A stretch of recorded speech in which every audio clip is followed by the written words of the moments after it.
Michel, alors, pour Noël, on a ce fabuleux livre, La France à table.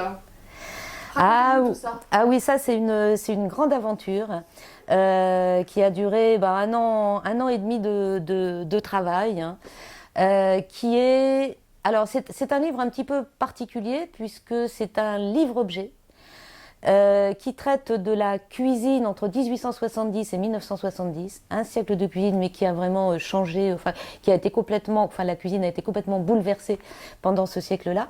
Et c'est un livre où on a à la fois des textes d'archives, des textes que j'ai écrits et qui permettent de mettre un petit peu en perspective, mais surtout plein de petits trucs rigolos, des facsimilés, aussi bien de menus. Alors par exemple le menu chien du paquebot Normandie. On a également le menu humain. Hein, voilà, vous voyez, vous pouviez manger tout ça. Donc ça, c'est des documents qui sont des documents d'archives, hein, et qui rien n'a été inventé de tout ce qu'on a là-dedans.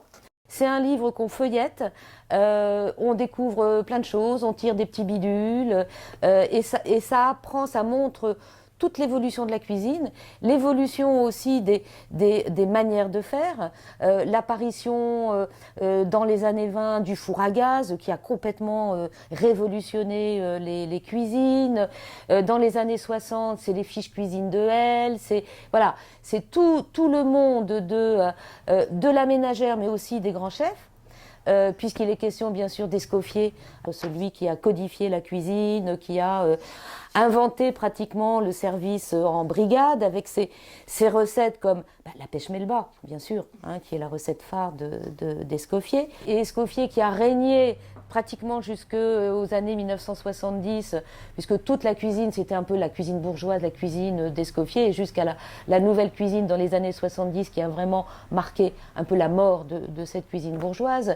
Les mères lyonnaises, avec la mère Brasier, qui a vraiment fait la renommée de Lyon, et puis ce sont des personnes extraordinaires qui, au sortir de la guerre, ont monté leur propre restaurant. La plupart, c'était des filles de la campagne, hein, savant à peine lire et écrire, et qui ont eu un succès absolument extraordinaire. Il y a des textes sur le monde des cuisiniers dans les années 30 qui étaient absolument terrifiants, enfin vraiment un boulot de forçat.